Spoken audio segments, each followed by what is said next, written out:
Ons aanbid U vanmôre. Ons aanbid U, ons aanbid U, ons aanbid U. Dankie vir die voorreg en geleentheid. Jy raak gesien van hierdie maand wat voorlê, wat so baie vakansie daar is. Dit ons nogtans dat ons die een dag ons skuld kan laat sak hê. Ek weet vanmôre dat daar 'n dag aanbreek, Here, wanneer die besuin gaan blaas. Baie van ons miskien voor die tyd moet huis toe gaan, verhuis na ons ewige tuis toe. Maar al wat ek weet vanmôre, Here, dat die een persoon hier in AGS Bethel gemeente sal ooit kan sê dat nie geweet nie. En dus kom ek vanmôre bid vir hulle. Ek vra weer eens dat die Here met hulle sal deel, hulle harte sal aanraak, dat die vuur in hulle harte weer sal opvlam. Dat daar 'n wonderwerk sal plaasvind. Ons weet, Here, baie moet werk en daar's omstandighede wat hulle moet nakom. Maar baie keer is dit net dat ek wil nie kom nie omdat ek nie wil kom nie. En ek weet daar gaan 'n dag aanbreek wanneer ons verantwoordelik gehou gaan word vir elke keer wat ons nee sê. Maar die Gees van Here in ons harte werk in die punte in ons harte aanraak. Hartsnare van ons roer en ons weet ons moet ons deel doen en nie doen nie. Here, weet ek, op die einde van die dag sal ons rekenskap uitgee. Ek bid vir hierdie gemeente. Bid vir myself, ek bid vir elkeen, Here, wat U geplaas het, dat die Here in hulle harte sal werk en 'n wonderwerk sal doen. Dankie vanmôre dat ons toevlug na U toe kan neem. En dankie vanmôre ons op U kan vertrou en weet die Here is daar vir ons in Jesus Christus se naam. Dankie vir die voorreg dat ons hier kan wees vanmôre, gesond en gespaar. Dankie vanmôre dat U ons voetstappe gerig het. Dankie, Here, dat ons vanmôre die voorreg het om die naam van ons God en Vader op te lig, Jesus se naam te verheerlik en te prys, want ons niemand anders te behalwe U nie. Dankie ook vir dit wat U ons elke dag vir ons doen. Dat U ons gesond hou, dat U 'n pad saam met ons stap, dat U daar is vir ons. In tye van nood dat U daar is om ons gebed te beantwoord en vir ons gebed beantwoord ook. Dankie vanmôre daarvoor, Here. Ek gee die Here al die eer, die lof en die aanbidding en ek dankie dat ek weet wat ek weet, dat U ons nooit sal begewe of verlaat nie. Dis al wat saak maak. En ons dankie vanmôre daarvoor. Breek die woord, sprap ons in die woord vanmôre, dat ons innerlike mens gevoed kan word. Dis my gebed in Jesus naam.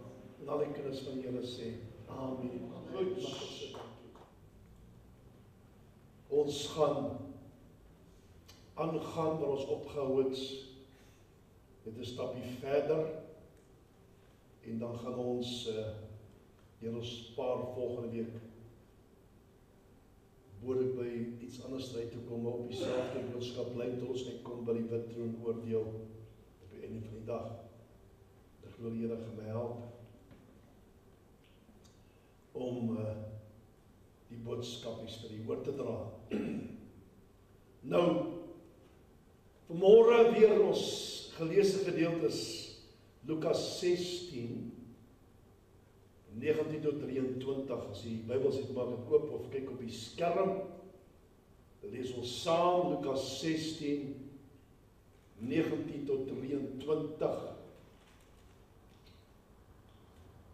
En die woord sê, en daar was 'n ryk man en hy het purper en fyn linne gedra en elke dag vrolik en weelderig gelewe.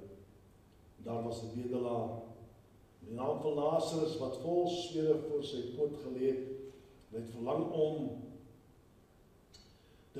te versadig met die krummels van die ryk man wat van sy tafel afval. Daar selfs die honde het gekom en sy sere gelek, op sy swere. En toe die bedelaar sterf, is hy deur die engele weggedra na die boesem van Abraham, en die ryk man het ook gesterwe en is begrawe. En toe hy in die doderyk sy oë ophef, terwyl hy in smarte was, sien Abraham van ver af en Lazarus aan sy boesem. Tot sover die titel van my boodskap vanmôre is Hades is die woord Hades, die onsigbare. Dis eintlik wat dit beteken. Hades beteken eintlik die onsigbare.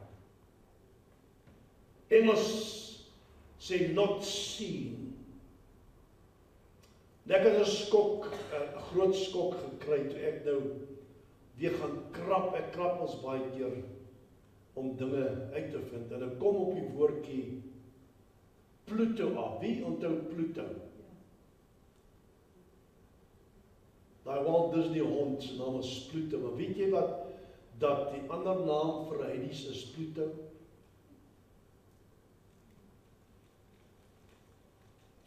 En Pluto beteken the god, klein g, the god of the lower regions.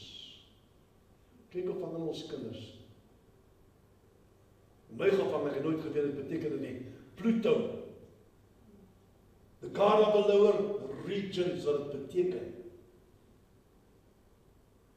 Dit is gevaarlik mense, al die dinge wat jy kyk op die TV vandag, met mense so baie deur skrul en sny en afsit en wat elke ding agter elke ding is daar ook kultiese dinge. Nou wil ek net 'n paar punte behandel of by u vanmôre highlights wat ek verlede Sondag oor gepraat het en as ons aangaan, omdat ek glo dat dit belangrik is om dit te weet en te onthou. Mense nou, ek dink nou weet jy ons baie keer dink jy aan dinge. Ons glo het ons goeie diens gehad Sondag wat verby is. Maar mense wonder baie keer hoekom jy preek oor sulke dinge. En ek het verlede week op Sondag gesê dat jy kry so in kerke mense preek oor dit nie. Praat van die hemel, ja. Ons gaan hemel toe. Wat wonderlik is. Maar dan praat jy van die ander kant, wat van die mense wat nie hemel toe gaan nie, waar gaan hulle heen? En ek voel, as ek dit as herder van Jesus Christus nie oordra soos die woord my leer om dit te doen nie, dan maak ek hom 'n leenaar. Want Jesus praat daaroor. Ek gaan vir jou 'n paar skrifgedeelte so weinig gee, wie jy kan gaan kyk. Hy praat daaroor. Hy praat oor die hemel, maar hy praat ook die hel, hy praat oor die doderyk. Hy praat daaroor nou. As hy daaroor praat, wie is ek om te sê ek wil nie daaroor praat nie? Hoekom moet ek stil bly? Want op die einde van die dag is julle bloed op my hande. As ek nie die waarheid verkondig nie, as ek die waarheid praat nie, of die waarheid oordra nie, dan is julle bloed op my hande. Jy kan daar staan die dag wat ons daar is, en jy kan sê, maar, liewe Jesus, pastoor, ek ben nie dit geleer nie. Of ek het nooit geweet nie. Dat daar hemel is, ja, maar jy weet as hel nie.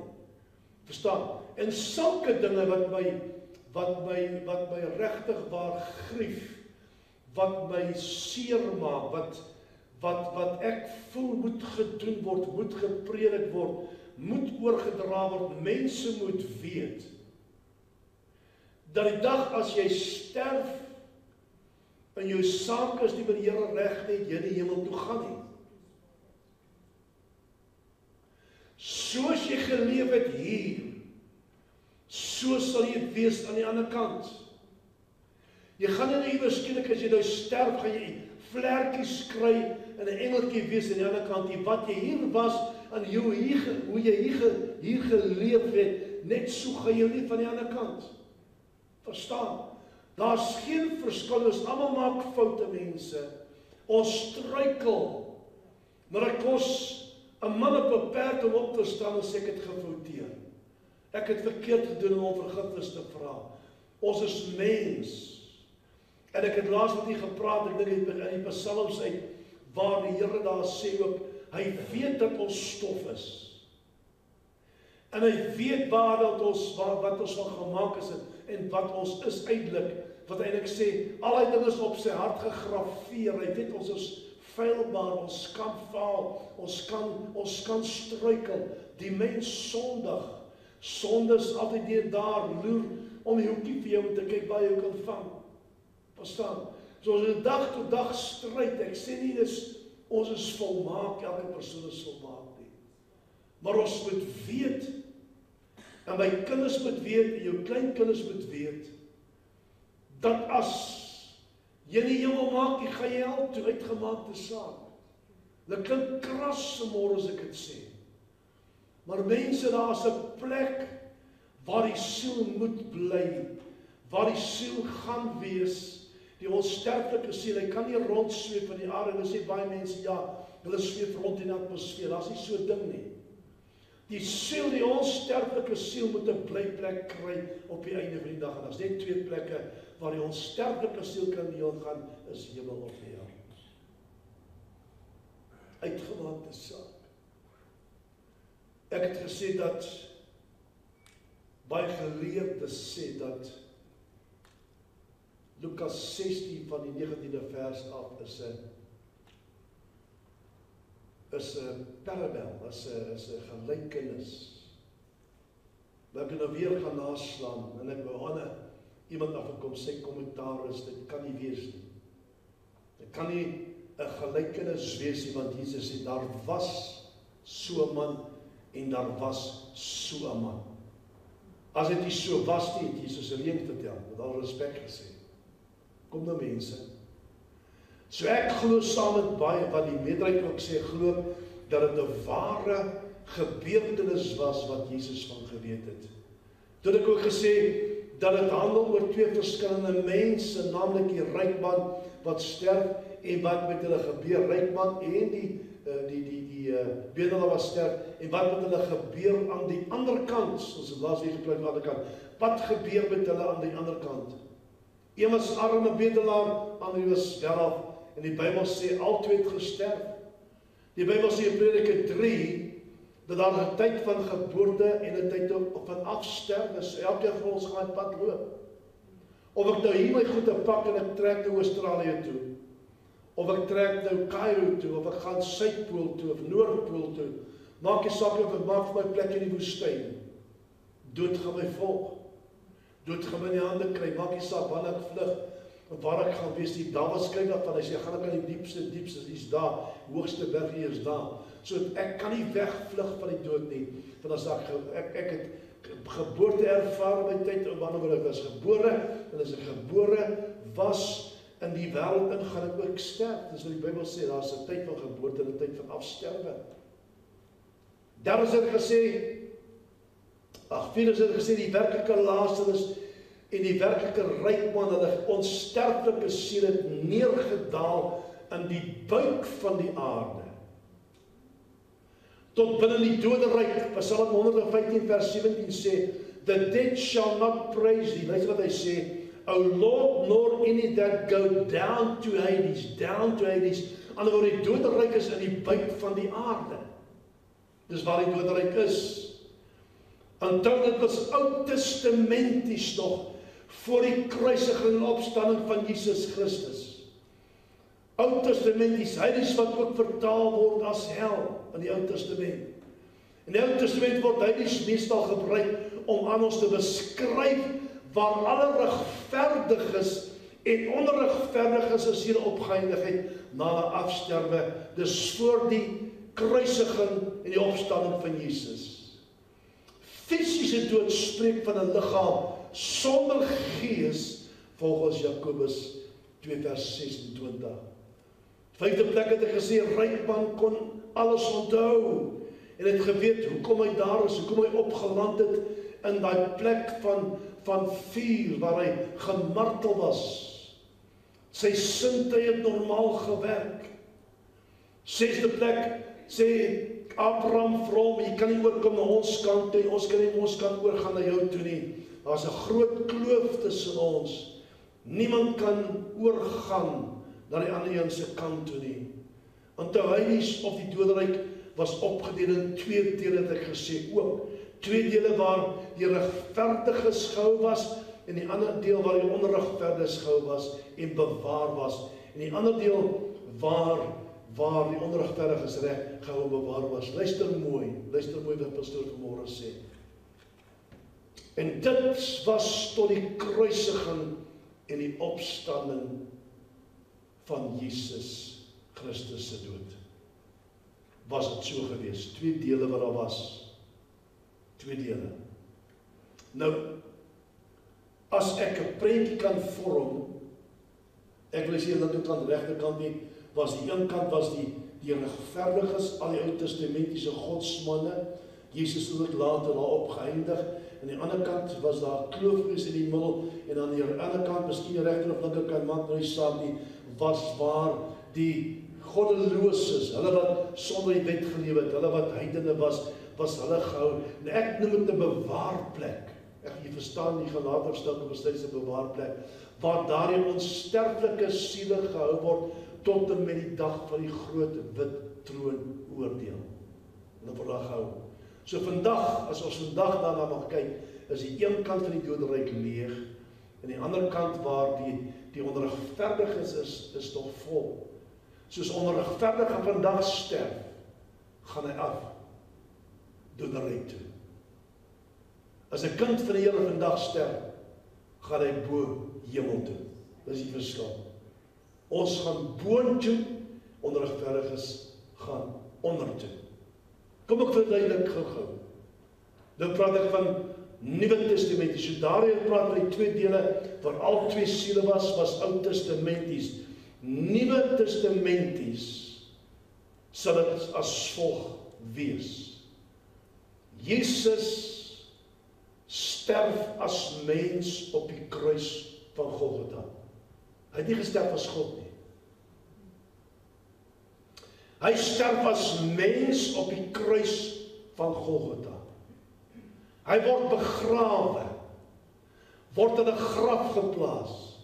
En terwyl hulle besig was om hom te balsem en sy liggaam in 'n graf te plaas, het Jesus al reeds neergedaal by sy afsterwe toe sê, Vader, in U hande gee ek my gees oor, het hy gesterf en hy daal toe af in die doderyk. Af. En hy land op by die godsmanne. Nou ek verstaan nie wat ander mense sê. Dis wat pastoor sê, is my opinie.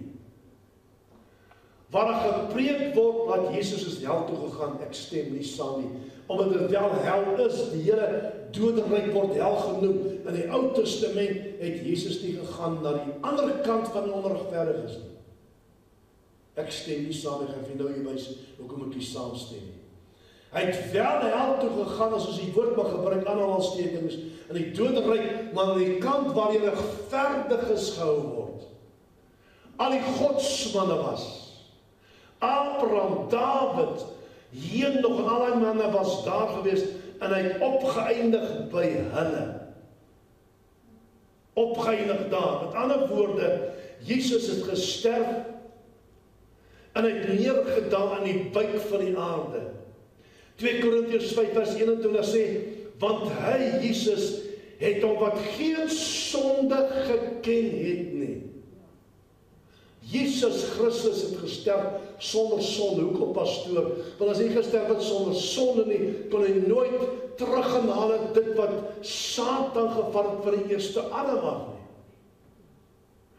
Eerste Adam het verloor omdat hy gesondig het. Hulle het in die wêreld gekom sonder sonde, en deur te sondig het hulle alles verloor wat God vir hulle gegee het.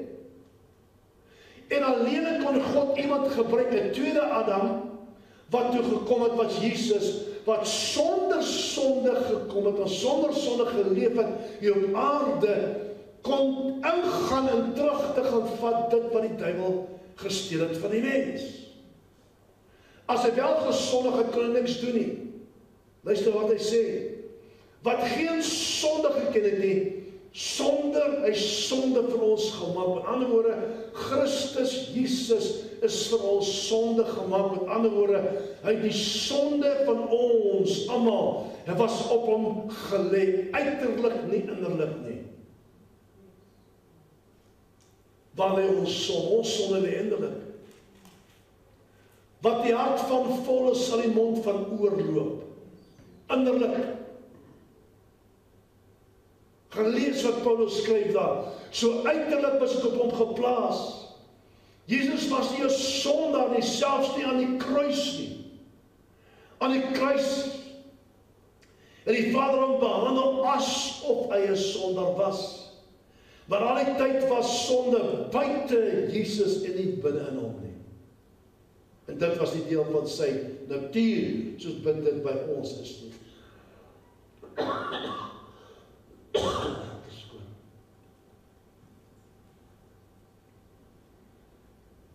So Jesus se natuur was sonder sonde. Christus was nie skuldig nie en kon nie skuldig gemaak word nie. Maar hy is behandel asof hy skuldig was, omdat hy gewillig was om in die plek van elke skuldiges te staan. In die plek van jou en my was hy bereid gewees om te sterf. Ja, hy is nie net as sondaar behandel nie, maar hy is behandel asof hy die sonde self in die abstrakte was.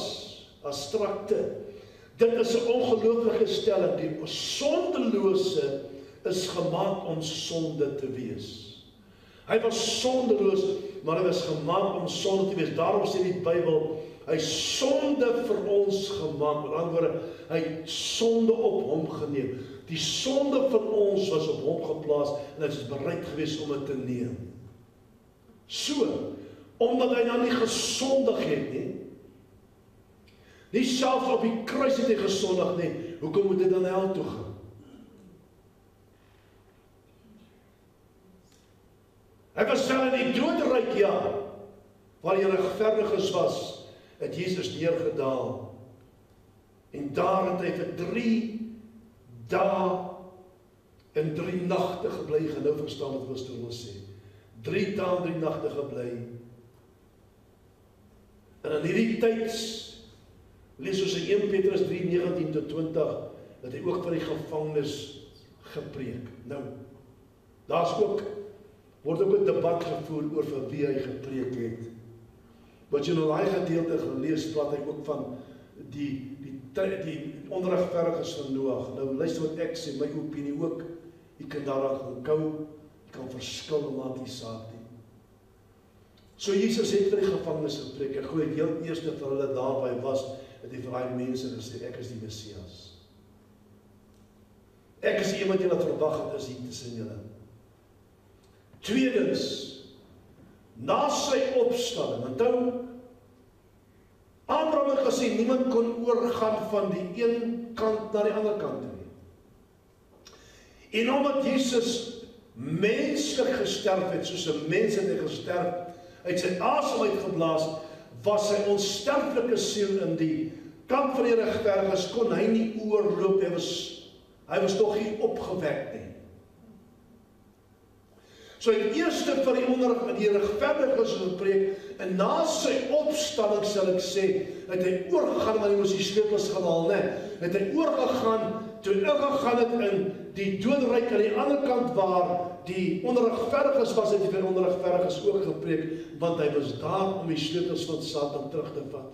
Hy het wel vir hulle gepreek en vir 'n rede. Luister.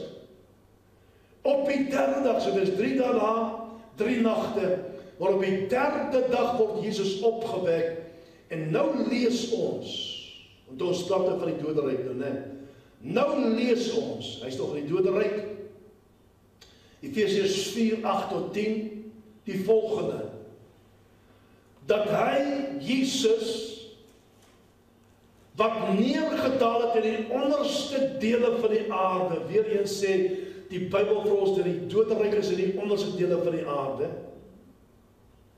is dieselfde, en hakies kan ek sê persoon, is dieselfde persoon as wat opgevaar het bokant die hemel. So ander woorde, hy moes eers neerdaal voordat hy kon opvaar.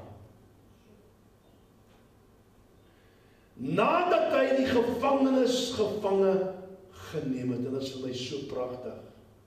So hy moes eers neerdaal voordat hy kon opvaar, maar het nie alleen opgevaar nie. Wat gebeur toe?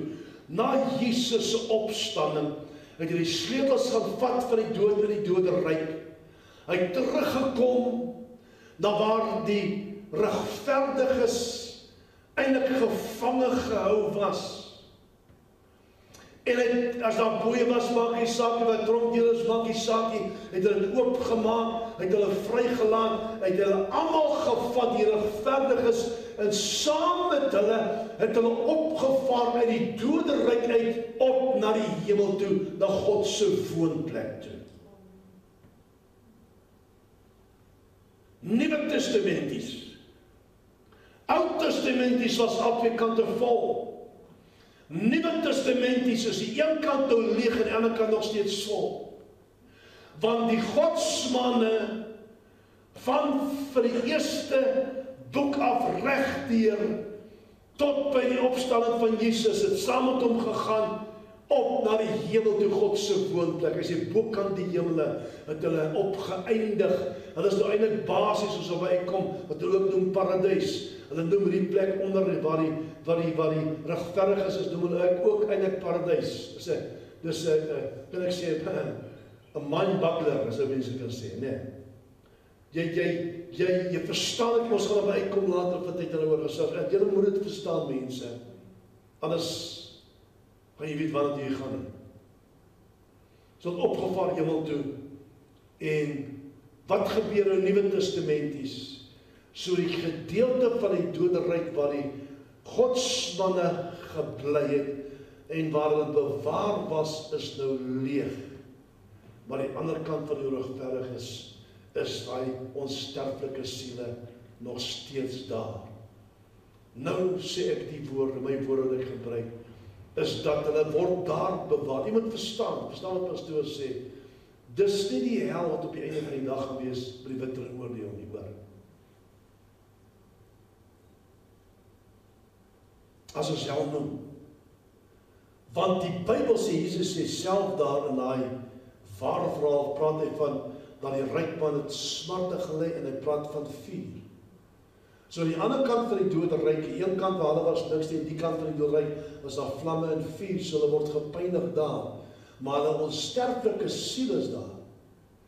By die wit troon oordeel gaan hulle as mens daar staan, voor hulle die proef van vuur gewerp gaan word. Dis verskriklik, hoor. So hulle word gepynig daar waar hulle nou is, en daar bewaar vir die dag wat hulle wel by die wit troon oordeel sal uitkom. Kom gee die skrif om te staan vanmôre. Openbaring 20:12-15 sê, en ek het die dode klein en groot voor God sien staan, en die boeke is geopen, en 'n ander boek, die boek van lewe is geopen. So daar's verskillende boeke, ons sal daar gesels op verskillende boeke wat geopen word.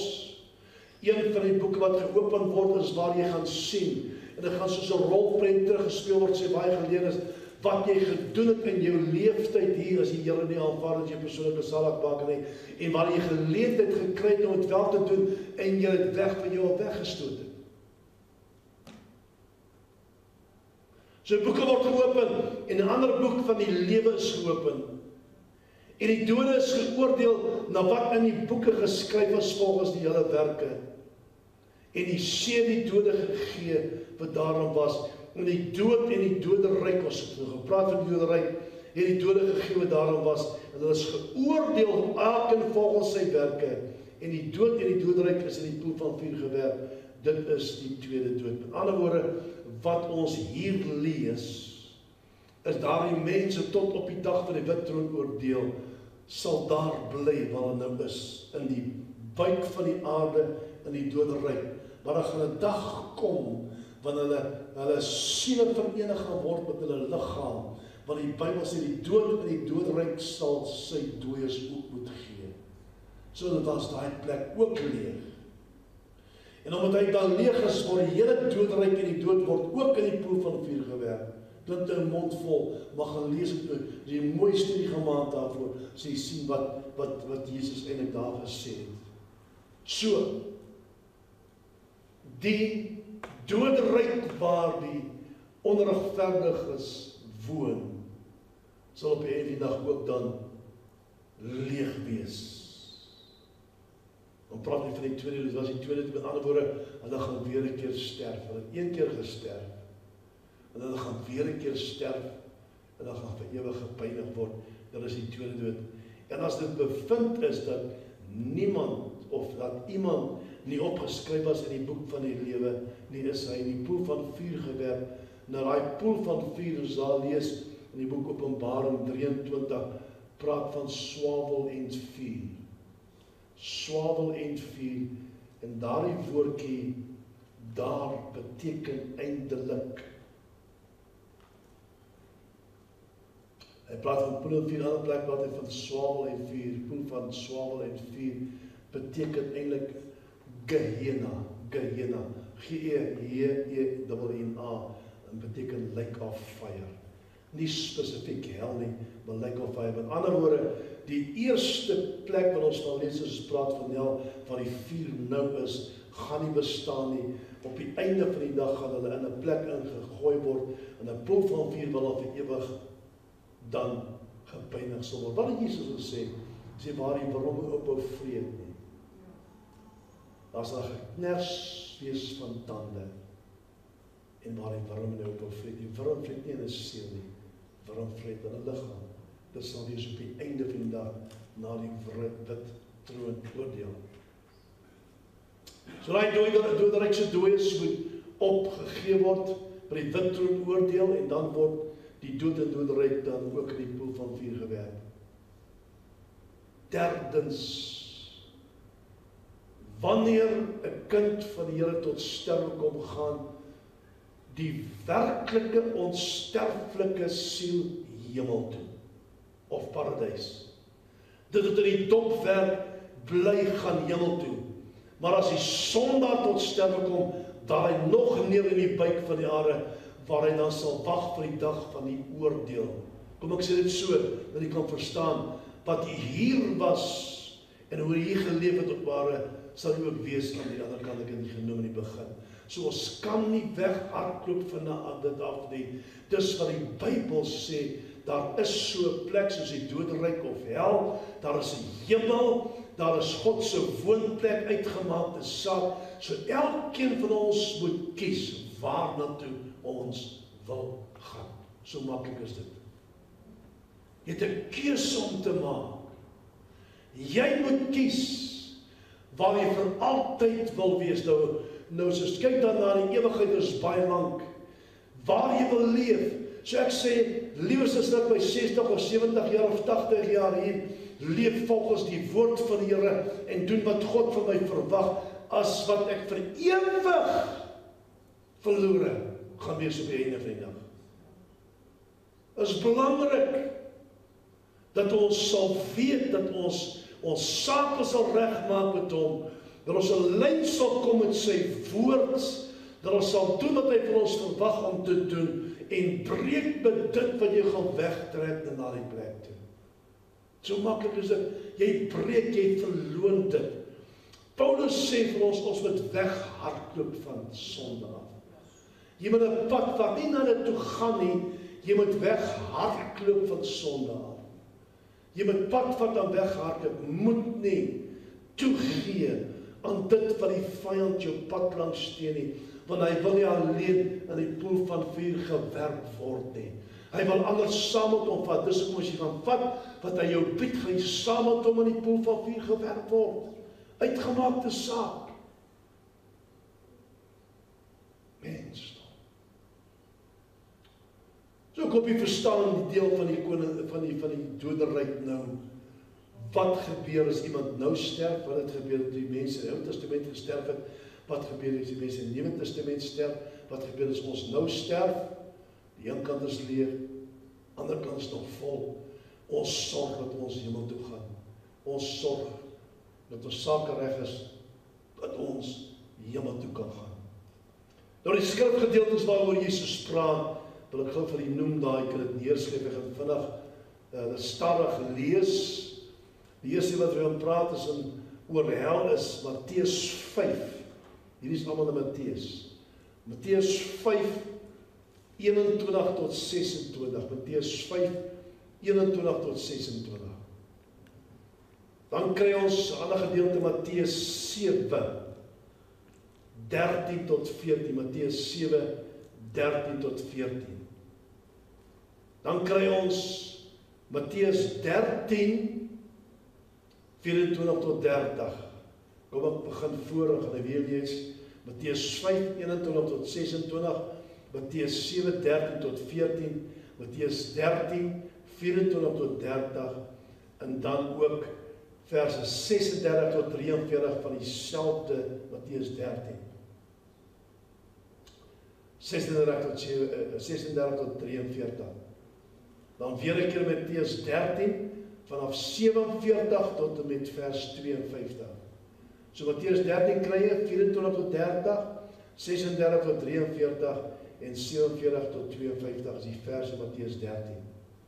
Dan kry jy Matteus 16, kry jy daar so 13 tot 20, verse 13 tot 20. Matteus 18 kry jy van 1 tot 9. Vers 1 tot 9. Dan gaan jy oor na Matteus 22 toe, verse 1 tot 14. Dan hoofstuk 25, vanaf vers 14 tot 30. En weer dan hoofstuk 25, 31 tot 46. Kom ek lees dit van vooraf deur.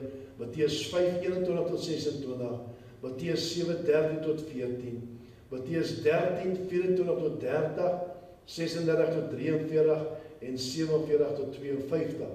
Matteus 16, 13 tot 20, Matteus 18, 1 tot 9, Matteus 22, 1 tot 14, Matteus 25, 14 tot 30 en 31 tot 46 is die skrifgedeeltes wat ons vind waar Jesus praat oor hel of doderyk of wat het mag wees. Hy praat oor dit in daardie versies wat jy gegee gedeeltes uit die woord uit. Gemaak 'n studie daarvan en kyk wat Jesus sê oor die doderyk en die hel. Mense, ek wil sluit vanmôre. Absoluut. Dis belangrik dat ek en jy vanmôre sal besef en sal weet dat elkeen van ons gaan dieselfde pad loop as wat Lazarus en die ryk man geloop het. Of jy nou wie is, of jy prokureur is, of jy advokaat is, of jy hooggeag is in die parlement, of jy nou 'n koning is, of jy nou baie het of min het, of jy nou kort is of lank is, maak nie saak wie jy is nie. Die dood wag vir jou op 'n sekere dag en datum. Ons kan nie wegkom nie. Maar wat my bekommer is hoeveel mense is reg om te gaan en Jesus Christus as hulle verlosser te ontmoet. Dit is my probleem. Dis ook 'n hartpunt vir my om almal te deel van my hartpunt om almal te waarsku en te vertel mense word wakker want daar is 'n hemel en daar is hel. Maar elkeen van ons moet 'n keuse maak waar dan toe ek en jy op die einde van die dag wil gaan en waar ons die ewigheid wil spandeer. Mag die Here die kort boodskap vanmôre na ons sê. Kom ons sit dan. Almal se oor so sluit daar waar jy sit, jy wil so sing vanmôre, vra Here, is ek reg? Is ek reg om te gaan? Tweedens sê vir die Here waar jy graag wil heen gaan. Dis jou keuse vanmôre. Here, ek wil nie so toe gaan nie, ek wil hemel toe gaan. Dis jou keuse. Doen dit vanmôre terwyl ons dit sing en gee die Heilige Gees geleentheid om net in jou hart te werk. Amen. We gaan my lewe by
Ek bid vir my boeties en sissies.